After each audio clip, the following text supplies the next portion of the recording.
He even, to his credit, by the way, mentioned in the magazine, and you can see the article that's linked in the description is where I get this news story from, admitted he didn't expect the backlash. And so instead of doubling down on dumb, he pulled it back, and we'll talk a bit about that as well.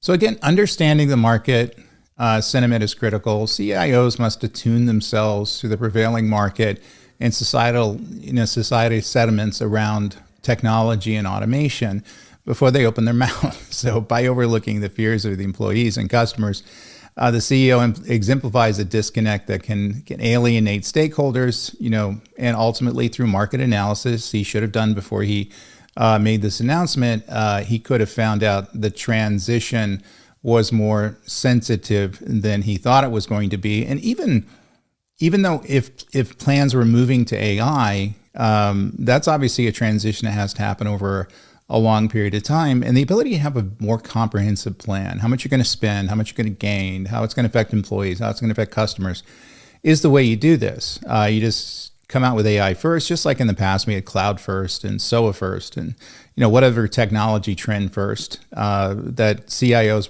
would proclaim, and it never ends up to be that easy. In other words, in the cloud first stuff, now we're in 2025 doing a lot of repatriation, basically pushing data sets and workloads back to the on-prem systems where they initially came from, because they overused a exciting concept, a concept they thought was going to be cool, a concept they thought was going to save them money, without knowing yet what they're talking about. And this is an example of that occurring here.